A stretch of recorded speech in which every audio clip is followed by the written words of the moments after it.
So what up? So I just briefly wanted to talk about this bit of news that went viral over the last couple of days, and it had to do with the two French doctors who agreed that vaccines for COVID-19 should be tested in Africa first because it's a place where treatments and masks are not readily available. So of course, like everybody, I was enraged. I was angry, but I didn't want my first response to be reactionary and to just be a kind of like muscular reflex. I wanted some thinking to go into it, not because I wanted to settle down my feelings, but I wanted my feelings to guide and direct where I should be thinking. And so what I came to was I started thinking about the false binary, the narrative of inclusion and exclusion that's used on Africa or used to talk about Africa. And, there's this idea, it's all in the colonial archive, all in the colonial library, is that Africa is not included. So that's why it's not a net beneficiary of, you know, what the wealth of nations experience. But what these two French doctors show us is that no, Africa is indeed included. It doesn't need to be brought in. It's included. It's just not included the right way. What we realize now is that Africa, uh, conceptually thought about, is thought about as a frontier, a blank space where you can try out all kinds of crazy things. So corporations, whether they're Western or Asians, it used to be nation states, but now it's corporations, can try all kinds of funky things, and then whatever works, they'll export that to the rest of the world, right? And this is not directly connected to that, but think about a first, right? Because we're talking about first and how Africa is actually included, just not the right way. A first, like say, like the mobile, the innovations around mobile money transfer services, right? It's like continental in Africa, and now you have fintech firms and financial tech firms in places like, in the West that act like what they're doing is so brand new and innovative. It's not really innovative. It's been done and actually done better elsewhere. Um, a second example would be we can go to the historical archive. World War II. When we talk about that in its beginning, we always say that it started out in Poland with Hitler's invasion. But it didn't start there. It actually started in Ethiopia, right? With Italy's invasion, right? And you can remember when the emperor actually goes to the League of Nations and he makes his appeals, very famous appeals in Geneva, and nobody listens to him. Germany takes its cue and creates a strategic model off of that, right? That's another first. But there's reasons why we don't see this. We seem to be obsessed with proving our humanity to the world. And we're obsessed with proving it to them by going to the historical archive and using the Euro modern concept of race to do it. And so we use these codes to read ourselves into history and into humanity, and then keep reifying this idea of race as if it was natural, as if it was a scientific fact, right? So we miss it that way, and we don't see the first, and we don't see the first that occur because we keep looking back, right?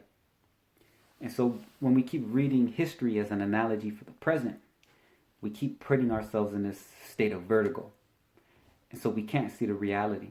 And so when these things come about, right? These wild stories or these events that happen in the news, we get all excited and uptight. Like this is not the paradigm of the world that we live in, right?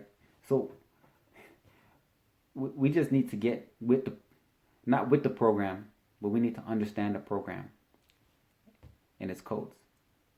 The first that we try to find in history are we're the first to do the arts, first to do the sciences.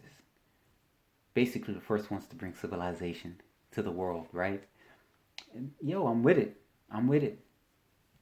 But we keep missing the reality before us because we keep trying to prove the point to everybody else. But maybe we should have a conversation with each other. Yeah, so I'm definitely not making the case for for color blindness. Definitely not making the case for color blindness, because we're very much indeed black in the world. That's a political fact. That's an existential reality. That's an ontological certainty. Um, so just to bring Frantz Fanon into this conversation, it's very timely. Of course, because he's the man who always said, when I think about myself, when I make a definition of myself, and I'm paraphrasing, you know, I'm always late. We have the sense of being late all the time, right? And it's because we have this proclivity to do what I do a lot, which is to look to the past for first, to find myself in history so I can have a justification for my existence. Yes. Everybody has it, why can't we? The point is this: we're always looking for those first so we don't see the first happening right now. Right? We're doing this spin. The vertigo I was talking about. And because of that, we don't see the reality. And so when we do look into the mirror and we take off the white mask, when we actually do that work, right? If you know anything about Frantz Fanon's first book, Black Skin, White Masks, you know what I'm talking about. And if you haven't read it, I would implore you. You got the time now? Get the PDF online. If you have the time. I know a lot of people don't have the time. But if you have the time, pick up that PDF and read it. Nevertheless, when you look into that mirror and you take off that white mask, that part of you that wants to see every time you progress, to a certain extent, it's because your subjectivity is whitening. But when you take off that mask, when you do that work, you don't just shatter the mirror and move on. Right? That's some Jacko stuff. You don't do that moonwalk. Right? We already know about that man in that mirror. Look into that. The face, or the idea, or the continent they said had no value. That was equivalent to having the value of a corpse, the mortis. And stare at it unflinchingly. Right? Into that void. And when you do that, you can move beyond it. You don't run from it. And when you do that, you make new time. Because you make new values. When you do that, you're able to make a strategy. Because you have a grammar to the suffering you're experiencing in the world. And the events that are happening to you are not events that are a recurrence of the same. Right? That's driving us crazy. The same thing keeps happening. And we keep realizing too late. Too late. Nevertheless, I'll leave you with these words, these caveats of the soul. Something to leave you with a bit of a paradoxical feeling. Because this should be confusing, because the world is confusing.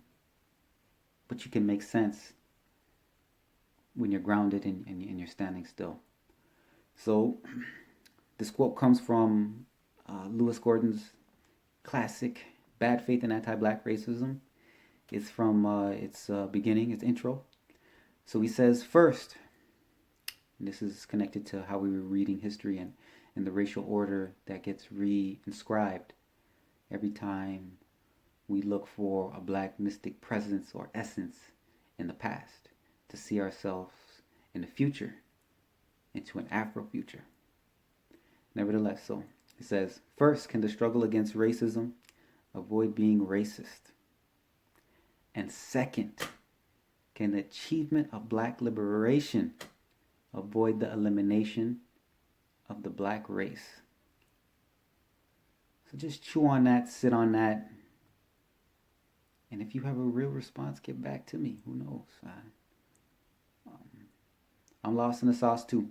I'm trying to figure this out.